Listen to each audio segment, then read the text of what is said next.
할렐루야, 얼바인 중앙천례교회 온라인 주일 예배 오신 여러분들을 주님의 이름으로 환영합니다. 우리 구주 예수님은 우리의 좋은 친구 되어주십니다. 어떠한 상황 속에서도 우리를 버리지 아니하시고 우리를 영으로 먹이시며 우리와 늘 함께 하시는 줄 믿습니다. 그 주님을 찬양하고 경배하며 나가겠습니다.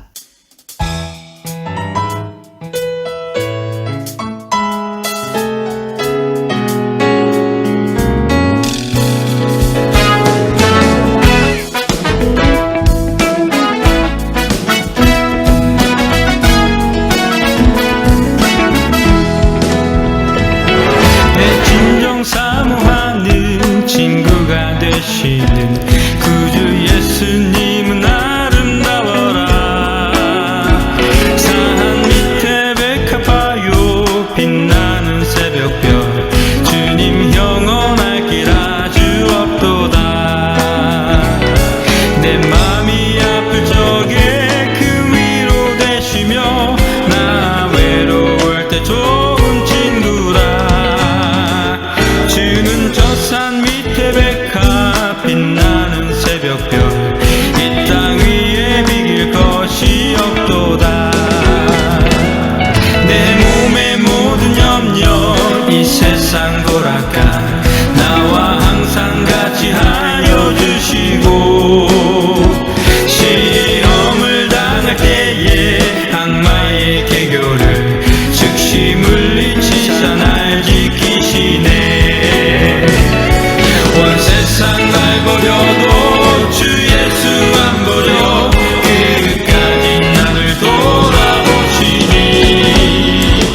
주는 저 산 밑에 백합 빛나는 새벽별 이 땅 위에 비길 것이 없도다.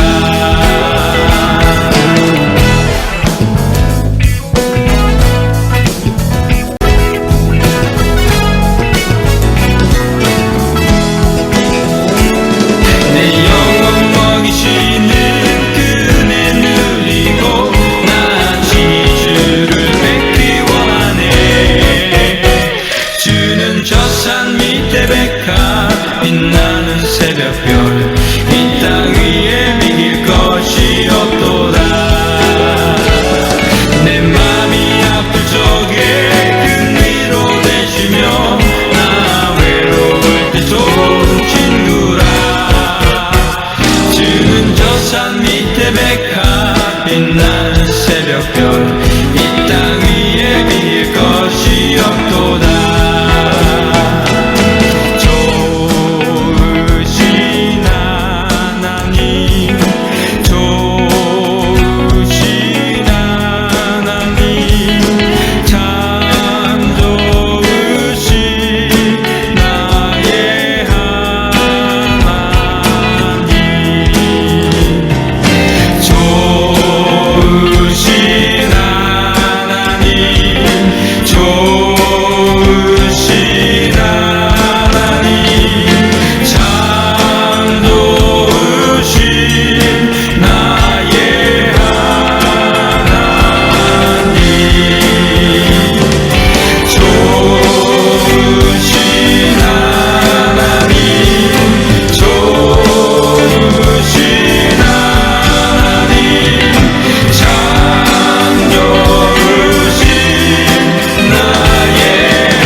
한 주간 우리 주님께서 저와 여러분을 보호하시고 또 함께 하셨으며 도와주셨다. 이것을 확신하고 믿습니다.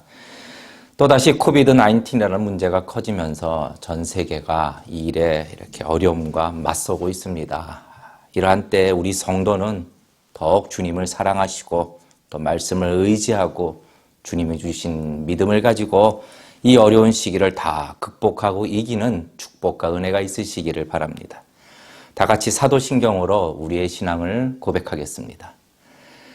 전능하사 천지를 만드신 하나님 아버지를 내가 믿사오며 그 외아들 우리 주 예수 그리스도를 믿사오니 이는 성령으로 잉태하사 동정녀 마리아에게 나시고 본디오 빌라도에게 고난을 받으사 십자가에 못 박혀 죽으시고 장사한 지 사흘 만에 죽은 자 가운데서 다시 살아나시며 하늘에 오르사 전능하신 하나님 우편에 앉아 계시다가 저리로서 산자와 죽은 자를 심판하러 오시리라.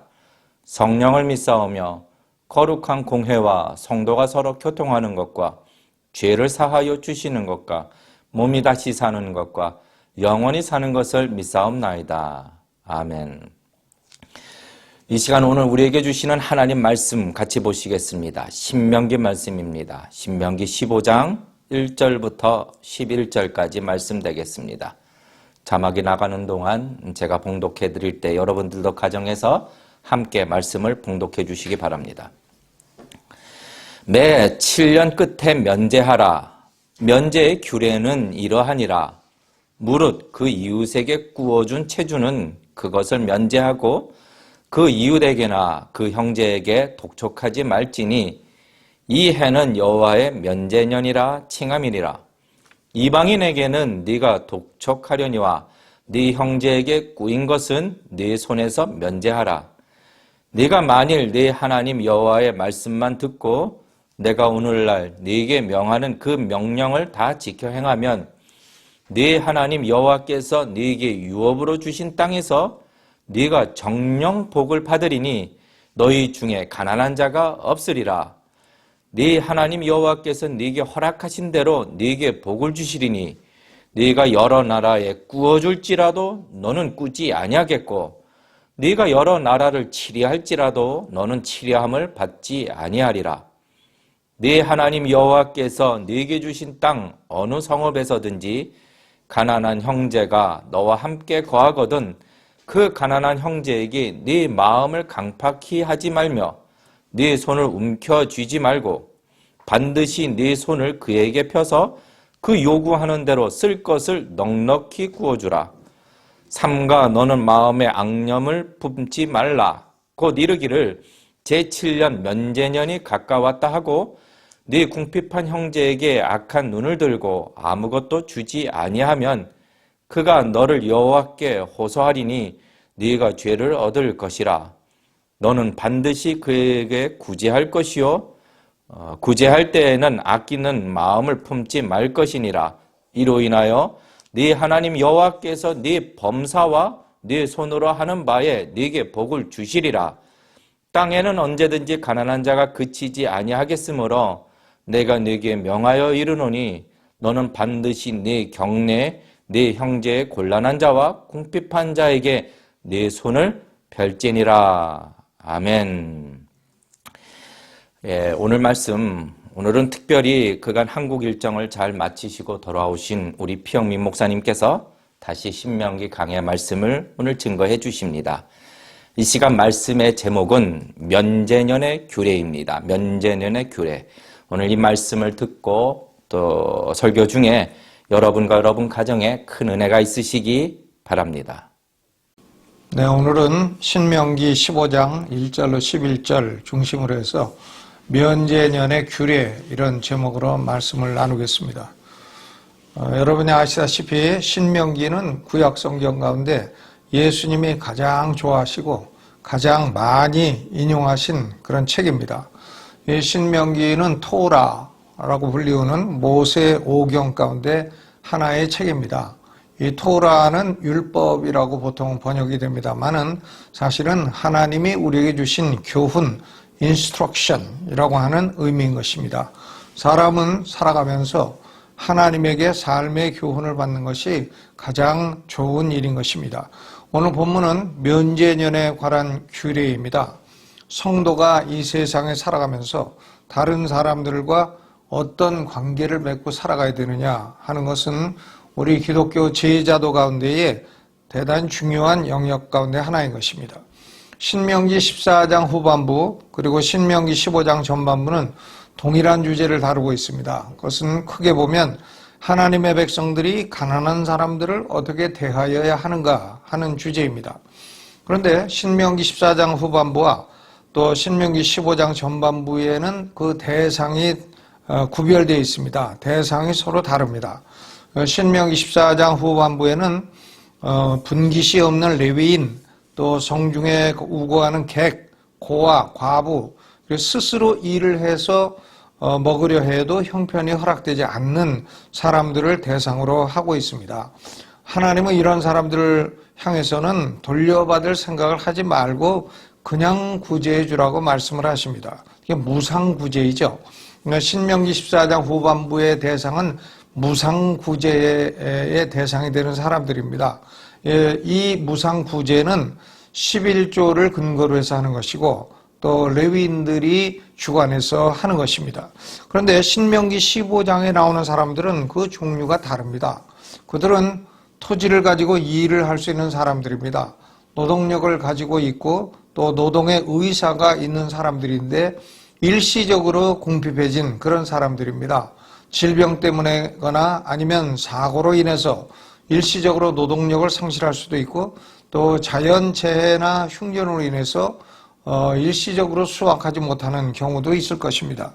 그런 사람들에게는 돌려받을 수 있는 돈을 빌려주라. 론을 해주라. LOAN, free gift, 무상구제를 하지 말고 빌려주라. 론을 해주라는 말씀입니다. 물론 이 돈은 동족의 경우에는 이자를 없이 빌려주라는 것입니다. 이자를 받지 말라는 것이죠. 그러니까 이것은 사업상의 어떤 투자가 아니라는 것입니다. 8절에 보니까 반드시 네 손을 그에게 펴서 그 요구하는 대로 넉넉히 구워주라 그랬습니다. 하나님은 가난한 사람들을 구제하는 이런 명령이나 규제를 우리에게 주시더라도 세심하게 구분을 하셔서 그들의 형편에 합당한 구제를 하도록 하신 것입니다. 노동력이 있는 사람들에게는 무상구제를 하지 말고 또 노동력이 없는 사람들에게는 돈을 돌려받을 생각을 하지 말고 주라. 이렇게 구별을 하고 있는 것입니다. 오늘 본문은 노동력이 있으나 일시적으로 궁핍함에 처한 두 번째 집단에 관한 말씀입니다. 본문을 네 가지 영역으로 나누어서 생각을 해보자 합니다. 먼저 1절은 면제년에 대한 명령입니다. 또 2절로 3절은 채무의 면제는 어떻게 하는 것인가 하는 데 대한 설명입니다. 설명. 4절로 6절은 면제년의 규례에 순종을 해야 될 이유가 뭐냐? 이유를 설명하는 것입니다. 또 7절로 11절은 면제년의 규례를 우리 성도의 실제 생활에 어떻게 적용하느냐? 적용의 문제입니다. 명령과 설명과 이유와 적용, 이 네 가지가 오늘 신명기 15장 1절로부터 15절까지의 말씀입니다. 먼저 1절, 면제년에 대한 명령 혹은 선언 어떻게 되어 있나 생각해 보겠습니다. 1절에 매 7년 끝에 면제하라 그랬습니다. 매 7년 끝에 면제하라. 읽기는 대단히 쉬운 표현이지만 이해하기는 그렇게 간단한 선언이 아닌 것입니다. 그 언제 면제하라는 말인가? 채무를 언제 면제하라는 것인가? Time of release, 언젠가? 여기 보니까 매 7년 끝에 면제하라 그랬습니다. At the end of every 7 years 라고 했으니까 매 7년째 되는 해의 끝에 라고 직역을 할 수가 있겠습니다. 이 매 7년이라는 말은 의심의 여지 없이 이스라엘의 안식년을 의미하는 것입니다. 그러니까 돈을 빌려주고 나서 7년 지난 후에라는 의미가 아닙니다. 토지를 6년 경작하고 나면 7년째는 토지를 쉬게 하라는 법, 그것이 안식년법입니다. 그러니까 농부들은 안식년에는 수확을 거둘 수가 없습니다. 토지에 관해서는 안식년이라고 하는 표현을 사용을 합니다. Year of Sabbath, 안식년이라는 표현을 사용하지만 부채에 관해서는 면제년이라는 표현을 사용하는 것입니다. Year of Release, Release라고 하는 것은 잡고 있던 것을 놓아주다 이런 뜻이죠. 그러니까 Year of Release, 면제년. 그러니까 면제년은 안식년이고 안식년은 면제년입니다. 안식년에 관한 규례는 출애굽기 23장 10절로 11절에 나옵니다. 너는 6년 동안은 너의 땅에 파종하여 그 소산을 거두고 제7년에는 갈지 말고 묵여두어서 내 백성의 가난한 자로 먹게 하라. 그 남은 것은 들짐승이 먹으리라 그랬습니다. 그러니까 안식년은 농사를 짓지 말고 저절로 맺혀지는 열매는 가난한 자가 먹게 하고 또 들짐승이 먹게 하라 그런 얘기입니다. 그러니까 안식년에는 농사를 짓지 않기 때문에 농부들도 부채가 있어도 부채를 갚을 수도 없는 상황이 되는 것입니다. 그러므로 안식년이 면제년이 되는 것입니다. 그렇다면 여기 매 7년 끝에 이 끝이라고 하는 말이 뭔가, 그 의미가 무엇인가, 해석이 세 가지가 가능합니다. 첫째 해석은 안식년이 다 끝나는 마지막 달이라고 생각할 수가 있습니다. 안식년 제7년의 마지막 달. 그렇다면 안식년 내내 채무를 갚아야 할 의무를 지고 있다가 마지막 달에 가서 면제가 된다는 그런 셈이 되는 것입니다. 이 견해는 문자상으로는 합당한 해석같이 보여도 실질적으로는 안식년이 면제년이 될 수가 없는 그런 결과가 되는 것입니다. 그러니까 이런 해석은 옳지 않다고 볼 수가 있습니다. 또 두 번째로 매 7년 끝이라 할 때에 매 7년 끝을 7년 주기 이스라엘 백성이 7년 주기로 생각하는 그 7년 주기의 끝이라, 그러니까 안식년 자체를 끝나는 해로 보는 그런 견해입니다. 이런 견해에서는 매 7년 끝이라 할 때에 안식년이 시작되는 시점으로 보는 것입니다. Beginning of the year of Sabbath. Sabbath year의 beginning, 안식년이 시작이 되면 1월달 안식년 첫 달이 되면 그때에 면제해 주라, 이런 의미로 생각할 수도 있습니다. 또 세 번째는 안식년 동안 내내 면제하라 하는 의미로 생각할 수 있습니다. Throughout the year. 히브리어 성경을 헬라어로 번역한 70인역 셉튜어진트에는 dia hepta heton, dia라고 하는 말은 through 혹은 throughout, 그러니까 throughout the seventh year, 제7년 동안 내내라고 하는 의미로 번역을 했습니다. 그러니까 유대인들은 이 단어를 안식년 동안 내내 면제하라 이렇게 이해했다는 의미인 것입니다. 안식년 내내 수입이 없으니까 안식년 내내 채무를 갚으라고 독촉하지 말라는 의미로 해석을 한 것입니다. 저는 이 세 번째 견해가 가장 타당한 견해라고 생각이 됩니다.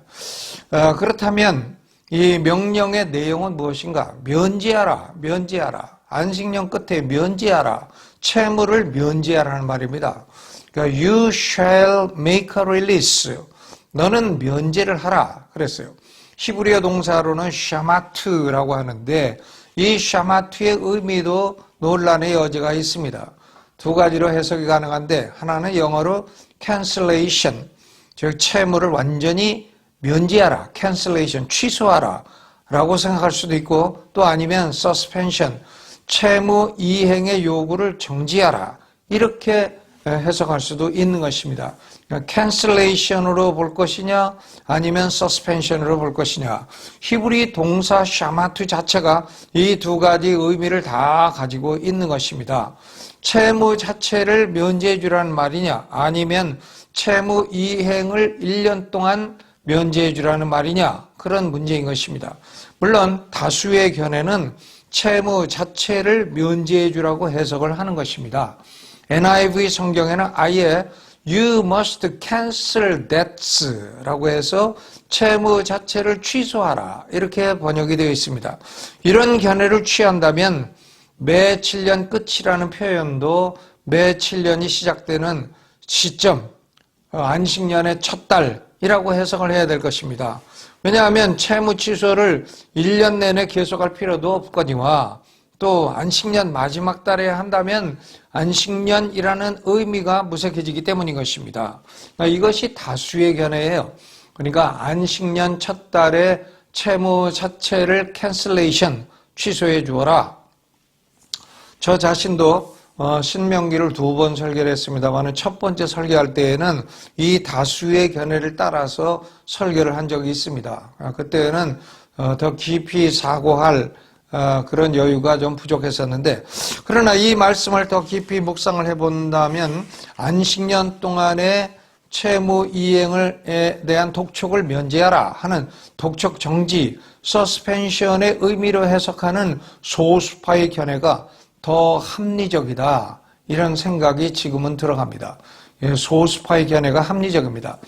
cancellation이 아니라 suspension, 채무 자체를 완전히 없애주라는 것이 아니라 채무에 대한 이행에 대한 독촉을 1년 동안 하지 마라, 그런 의미로 해석하는 것이 더 합리적이라는 말씀입니다. 17세기 영국 청교도 설교자 가운데 매튜 풀이라고 하는 목사님이 계십니다. 매튜 풀, P-O-O-L-E. 이 매튜 풀 목사님의 성경 주석은 매튜 헨리 목사님의 주석만큼 인기가 있는 주석입니다. 매튜 헨리 주석이 가장 인기가 있고 두 번째로 매튜 풀 목사님의 주석이 두 번째로 인기가 있습니다. 이 매튜 풀 목사님은 소수파의 견해를 대표하고 있습니다. 그러니까 you shall release it 이라고 하는 명령은 채무를 전체적으로 최종적으로 면제해 주라 하는 의미가 아니라 안식년 동안에는 독촉하는 일을 삼가하라, 독촉하지 마라 하는 의미라고 해석을 한 것입니다. 매튜 풀 목사님은 이 견해를 주장하는 4가지 근거를 제시했습니다. 이 다수파의 견해보다도 훨씬 더 설득력이 있습니다. 그 근거의 첫째는 면제하라는 히브리어 동사 샤마트가 출애굽기 23장 11절에도 똑같이 사용되었습니다. 제7년에는 갈지 말고 묵여두어서 이게 샤마트입니다. 땅을 완전히 없애버리라, 제거하라 하는 의미가 아니라 1년 동안 땅의 사용을 중지하라 하는 의미입니다. 마찬가지로 여기 샤마트도 채무를 완전히 없애버려라 하는 의미가 아니라 채무에 대한 이행을 1년 동안 중지하라, 1년 동안 빚 갚으라는 독촉을 중지하라 하는 의미로 해석을 하는 것이 옳다는 겁니다. 두 번째 근거는 이 채주라고 번역된 크레디터라고 하는 단어는 돈을 받을 권리를 여전히 가지고 있는 사람이라고 하는 의미라는 것입니다. 만일 돈을 돌려받을 권리조차도 포기하라고 한다면 채주, 크레디터가 아니라 기부자, 도너, D-O-N-O-R, 도너라고 해야 될 것입니다. 그런데 이것은 기부가 아니라 빌려준 것이죠. 빌려준 것이지만 안식년 동안에는 독촉을 하지 않는다, 하지 말아야 된다, 그런 의미인 것입니다. 또 세 번째 근거는 채무 독촉을 면제하라는 이유는 안식년 1년 동안 수확이 없는 일시적인 현상 때문인 것입니다. 다시 일을 하게 되어서 수확이 있게 되면 채무를 면제하는 것이 마땅하다는 말씀입니다. 네 번째 근거는 사람이 남에게 빌린 돈을 안식년이 왔다고 해서 무상으로 채무가 면제되는 것은 다른 성경의 가르침과 어긋난다는 것입니다. 시편 37편 21절에도 악인은 꾸고 갚지 아니하나 의인은 은혜를 베풀고 주는도다 그랬습니다. 빚을 지고도 갚지 않는 사람을 악인이라고 말씀을 하고 있습니다. 그러니까 빚은 갚아야 되는데 안식년 동안은 일을 못하고 수확이 없으니까 채무자에게 빚을 독촉하지 말라라고 하는 이 소수파의 견해가 저에게는 더 합리적으로 보입니다. 그러면 두 번째로 2절로 3절은 채무 면제는 어떻게 해야 되는가 하는 설명입니다. 설명. 이 면제의 규례가 대상자에 따라 달리 적용되는데 동족 유대인이냐 아니면 이방인이냐 따라서 다릅니다. 먼저 2절은 동족인 이스라엘 백성에게 적용되는 원리를 설명하고 있습니다. 면제의 규례는 이러하니라 무릇 그 이웃에게 구워준 채주는 그것을 면제하고 그 이웃에게나 그 형제에게 독촉하지 말지니 이 해는 여호와의 면제년이라 칭함이니라 그랬어요. 노동의 능력도 있고 의지가 있는 동족 이스라엘 백성이 일시적으로 곤궁함에 빠졌을 때에는 마음을 강팍하게 하지 말고 너그러운 마음으로 돈을 빌려주라 그런 말씀입니다. 신명기 23장 19절에도 네가 형제에게 구워주거든 이자를 받지 말지니라 그랬습니다. 무이자로 구워주라는 것입니다.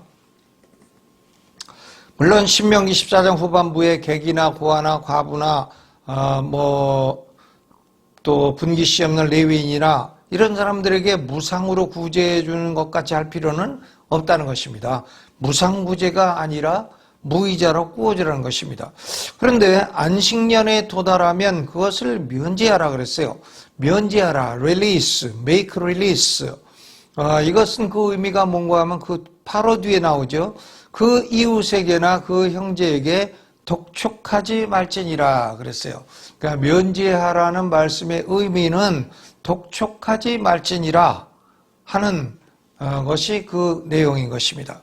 독촉한다는 말은 킹 제임스 버전에는 exact, E-X-A-C-T, 또 NIV에는 require payment, payment를 요구하다, 지불을 요구하다라고 번역이 되어 있습니다. 그러니까 안식년 동안 온 이스라엘 국민이 심지도 않고 거두지도 않는 시간인데 채무를 돌려달라고 강압적으로 독촉하지 말라는 그런 말씀입니다. 그러니까 채무 자체를 영원히 완전히 취소해줘라 하는 의미를 찾을 수가 없습니다. 그러므로 1절에 설명한 소수파의 견해에 동의를 하게 됩니다. 그러나 이스라엘 백성이 아닌 이방인 가운데 일시적으로 공공에 빠져 돈을 빌린 사람에게는 안식년이라 할지라도 채무를 독촉할 수 있다는 얘기인 것입니다. 왜냐하면 이방인들은 이스라엘 법에 적용을 받지 않는 사람들이고 안식년하고는 아무 상관이 없는 사람들이고 안식년에도 일을 하고 소득을 올릴 수 있는 사람들이기 때문입니다. 물론 이방인 가운데에도 노동에 능력이 없는 객들, 객이나 고아나 가버나 이런 사람들은 신명기 14장 29절에 의해서 무상구제를 받을 수가 있는 것입니다. 그러나 이방인 가운데 노동에 능력이 있는 사람에게는 그런 사람들에게는 이 면제전의 규례가 적용될 필요가 없다 하는 말씀입니다. 그러면 큰 세 번째로 4절로부터 6절까지는 면제년의 규례를 지켜야 될 이유가 뭐냐, 이 이유를 설명하고 있습니다. 면제년의 규례를 순종하면 하나님께서 국내적인 축복과 국제적인 축복 두 가지를 주시기 때문이라는 것입니다. 국내적인 축복과 국제적인 축복. 신명기의 제일 중요한 목적은 이스라엘 백성들이 하나님의 교훈에 순종을 해서 축복을 받도록 하기 위한 것입니다. 이 면제년의 규례를 지키게 되면 특별히 경제적인 축복을 주신다 이런 말씀이죠. 4절로 5절은 국내적인 축복의 약속입니다. 경제적인 축복의 약속이죠. 내가 만일 네 하나님 여호와의 말씀만 듣고 내가 오늘날 네게 명하는 그 명령을 다 지켜 행하면 네 하나님 여호와께서 네게 유업으로 주신 땅에서 네가 정령 복을 받으리니 너희 중에 가난한 자가 없으리라. 가난한 자가 없는 복을 받으려 했으니 국내 경제가 전반적으로 향상이 된다는 것입니다. prosperity, 경제의 번영. 그 다음 6절은 국제적인 축복의 약속입니다. 네 하나님 여호와께서 네게 허락하신 대로 네게 복을 주시리니 네가 여러 나라에 구워줄지라도 너는 꾸지 아니하겠고 내가 여러 나라를 치리할지라도 너는 치리함을 받지 아니하리라 그랬습니다. 국제사회에서도 이스라엘 백성들이 경제적인 지배권, 외교적인 지배권을 갖게 될 것이라. 그것도 하나님의 축복으로 갖게 될 것이라.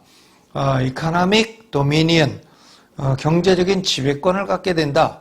외교적인 지배권을 갖게 된다. 이런 약속입니다. 그러니까 하나님 말씀에 대한 순종과 국가의 경제적인 상태 혹은 외교적인 상태가 직접적인 연관성이 있다는 말씀입니다. 이 원리는 구약시대 이스라엘뿐만 아니라 현재 세상 모든 나라에게도 적용되는 원리인 것입니다. 한 국가의 경제와 외교가 망하는 것은 그 나라 국민들이 전반적으로 하나님 말씀을 멸시하고 불순종하기 때문인 것입니다. 다른 나라하고 비교할 필요가 없습니다. 그 나라 백성과 하나님과의 관계는 그 나라의 경제 외교의 흥망과 관련이 깊다는 말씀인 것입니다. 그럼 네 번째로 7절로 11절은 면제의 규례를 실제 생활에 어떻게 적용하느냐, 어플리케이션의 문제를 다루고 있는데 7절로 8절은 if, 만일로 시작을 하고 있습니다. 만일 가난한 형제가 너와 함께 거하거든 그러면 then 그 가난한 형제에게 내 마음을 강팍해 하지 말고 내 손을 움켜쥐지 말고 반드시 내 손을 그에게 펴서 그 요구한 대로 쓸 것을 넉넉히 구워주라 그랬어요. 처음에 그 신명기를 강의할 때에 이 규례와 법도를 구별했습니다. 규례라는 것은 shall 혹은 shall not 해라 하지 마라 이것이 규례이고 if then 만일 그렇다면 그러면 이렇게 해라 하는 것은 법도에 해당된다고 말씀드렸습니다. 그러니까 1절의 명령은 규례이고요. 여기 if then의 구조를 가지고 있는 7절, 8절은 법도인 것입니다. 그러니까 법도란 규례를 구체적인 경우에 케이스로로 적용하는 것입니다. 만약에 가난한 형제가 너희 가운데 있다면 여기 가난한 형제라고 하는 것은 일시적으로 가난에 처한 이스라엘 백성을 의미하는 것입니다. 동족을 의미합니다. 그 가난한 형제에게 마음을 강팍하게 하지 말라는 거죠. 손을 움켜쥐지 말라는 겁니다. 그러니까 마음과 손이 연관되어 움직입니다. 그러니까 너그러운 마음과 또 펼쳐진 손을 가지라. 너그러운 마음을 가지고 손을 움켜쥐지 말고 펼쳐라. 이런 말씀입니다. 시편 37편 26절에 저는 종일토록 은혜를 베풀고 구워주니 그 자손이 복을 받는도다 그랬어요. 어려서부터 늙기까지 의인이 버림을 당하거나 그 자손이 걸식함을 보지 못하였도다 그랬습니다. 시편 112편 5절에도 은혜를 베풀며 꾸이는 자는 잘 되나니 그 일을 공의로 하리로다. 부유와 재물이 그 집에 있고 그 의가 영원히 있으리로다. 부자이면서도 의가 있는 집이 된다. 그렇게 되는 비결은 동족 형제에게 마음을 강팍하게 하지 말고 손을 펴서 어려울 때에 구워주라. 이런 말씀입니다. 9절은 또 다른 경우입니다. 제7년, 안식년 혹은 면제년이 가까웠을 때에 가난한 형제가 돈을 빌려달라고 할 때 아무것도 주지 않는 것은 악념, 악한 마음이라고 했습니다. 그 형제가 하나님에게 호소하면 악념을 품은 사람이 죄를 받게 될 것이라 죄를 받게 된다고 했습니다. 그러니까 아끼는 마음을 갖지 말고 반드시 구제하면 하나님께서 범사에 손으로 하는 모든 일에 복을 주시리라 그랬습니다. 가난한 형제에게 이자도 안 받고 또 면제년이 오면 돌려달라고 독촉할 수도 없고 이렇게 가깝게 되면 사실은 돈을 빌려준다는 게 손해를 보는 것 같은 생각이 들 것입니다. 누구라도 돈을 빌려주기 어려울 것입니다. 그런데 하나님이 그걸 보고 계시다는 거예요.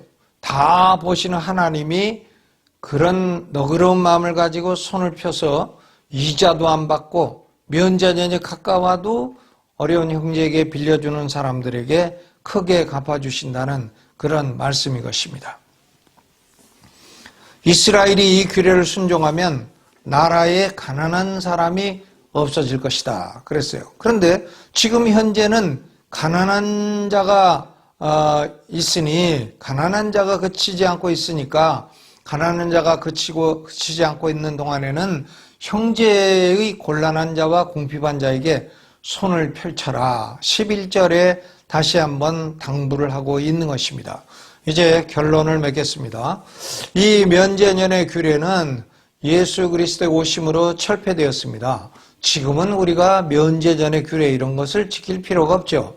그러나 성도들은 가난한 사람들에게 자비롭고 너그러운 마음을 가지고 손으로 행동해야 한다 하는 하나님의 뜻에는 변함이 없는 것입니다. 우리 성도들은 거저줄 사람에게는 거저주고 빌려줄 사람에게는 빌려주고, 그 사람이 갚을 수 없을 때는 독촉하지 말고 갚을 수 있을 때는 독촉하고, 이렇게 살라는 말씀인 것입니다.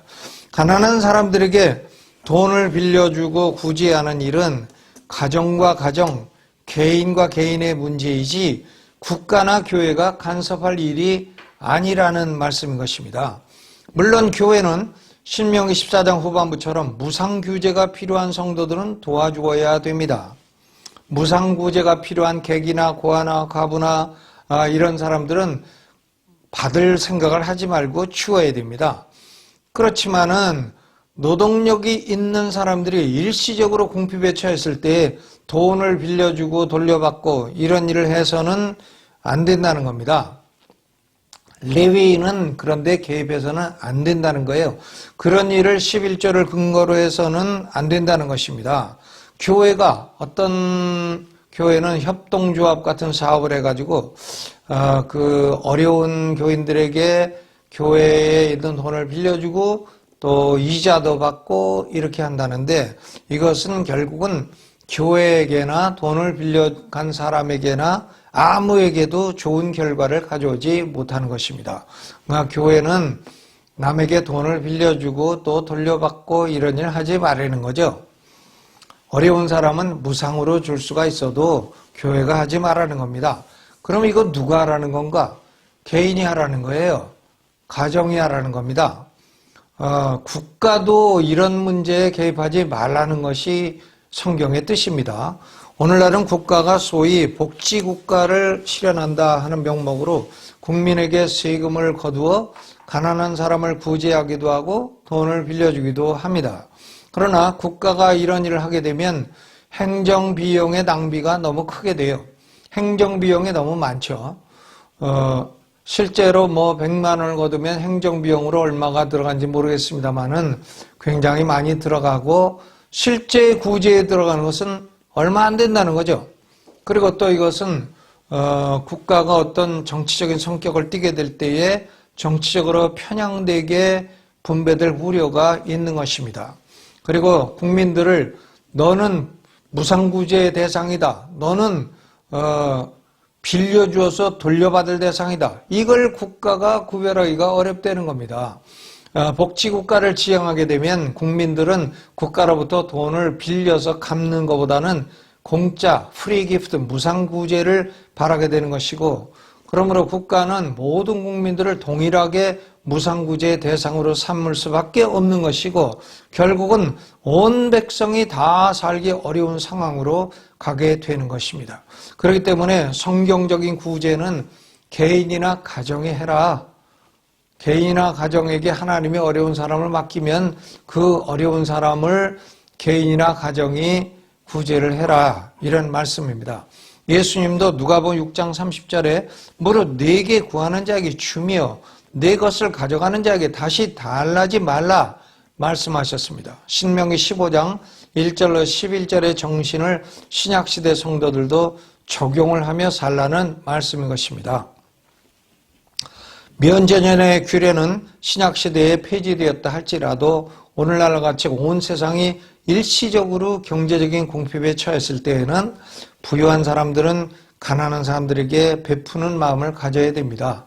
거저줄 사람은 거저주고 빌려줄 사람에게 빌려주고, 이렇게 할 때에 하나님이 그것을 보시고 하나님이 국내적인 축복, 국제적인 축복을 우리에게 내려주시리라고 믿습니다. 이 말씀의 원리가 우리 모두에게 복이 되시기를 주님의 이름으로 축원합니다.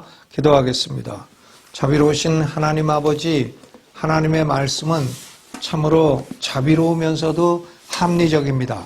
하나님 아버지, 오늘날 우리는 어려운 사람을 볼 때에 강팍한 마음을 품지 말게 하시고 우리의 손을 펴서 너그럽게 구제할 때에 하나님이 우리와 우리 자손에게 복을 주시고 우리 나라에도 복을 주시고 또 국제적인 외교에도 복을 주실 줄로 믿습니다. 그런 복을 우리 모두에게 내려 주옵소서. 예수님의 이름으로 기도하옵나이다. 아멘. 참으로 귀한 말씀 감사합니다. 오늘 말씀처럼 하나님께서는 참으로 지혜로우시며 긍휼하시고 그리고 성도들에게 축복을 받는 그 방법을 분명하게 보여주셨습니다.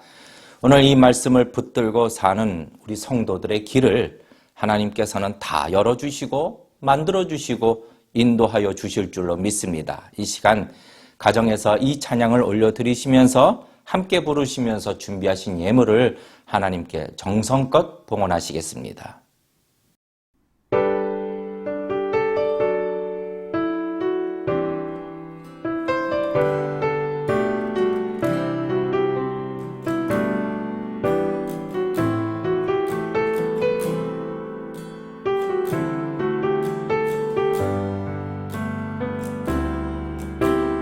나의 가는 길 주님 인도하시네.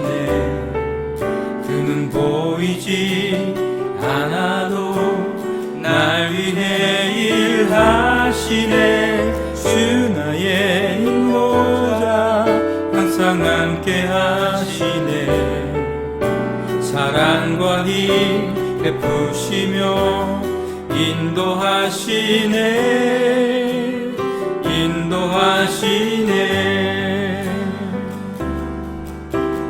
나의 가는 길 주님 인도하시네. 그는 보이지 않아도 날 위해 일하시네.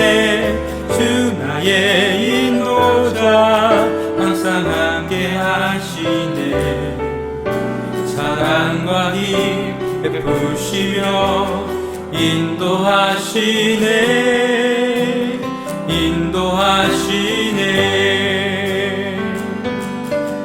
광야의 길을 만드시고 날 인도해. 사막의 강 만드신 것 보라.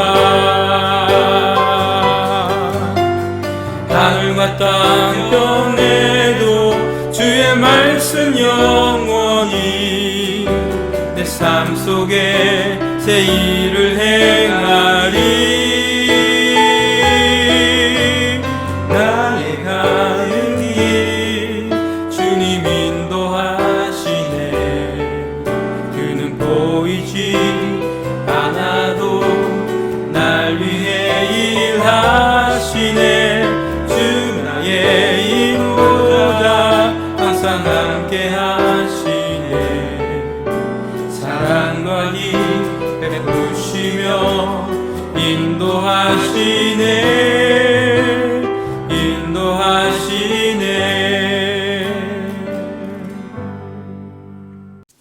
이 시간 우리 다 같이 함께 기도합니다. 먼저는 자신과 가정과 자녀들을 위해서 기도할 때에 하나님께서 우리 자녀와 가정과 우리 마음에 이 말씀이 심겨져서 열매를 맺을 수 있도록 그리고 깨닫고 순종하여 하나님이 약속하신 건강의 복과 또 재물의 축복을 누릴 수 있도록 더불어 어려운 시기 하나님 앞에 붙들림을 받아 믿음으로 이겨나갈 수 있도록 기도하시고 두 번째로 우리 얼바인 도시와 미국과 한국 땅을 위해서 기도할 때에 하나님이 기억하시고 축복받는 땅이 될 수 있도록 기도해 주시고 그리고 우리 얼바인 중앙침례교회 이 마지막 때 오직 진리의 말씀의 사명을 다하는 교회가 되도록 그리고 이제 내부 공사를 앞두고 있습니다. 이 모든 과정 가운데 하나님의 지혜와 또 하나님의 인도가 있게 해달라고 다 같이 각 가정에서 같은 마음으로 한 2분간만 기도하신 후에 우리 피영민 목사님 나오셔서 헌금을 위한 기도와 축도로 오늘 예배를 마치겠습니다. 다 같이 기도하시겠습니다.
우리 가운데 가난한 자가 없도록 복을 주시는 하나님 아버지, 꾸어줄지라도 꾸지 아니하고 치리할지라도 치리받지 아니하고 머리가 될지언정 꼴이 되지 않게 해주시겠다고 약속하시는 하나님 우리 아버지, 오늘도 하나님을 사랑하며 하나님의 명령을 알기를 원하고 그 명령을 삶 가운데 적용해서 하나님의 축복을 내려주시는 것을 경험하며 고백하며 살기 원하는 사랑하는 성도들에게 이제로부터 성부 하나님의 위대하신 은총과 성자 예수 그리스도의 구원하시는 은총과 성령님의 감동, 감화, 충만케 하시는 역사가 영원히 함께 하시기를 예수 이름으로 간절히 축원하옵나이다.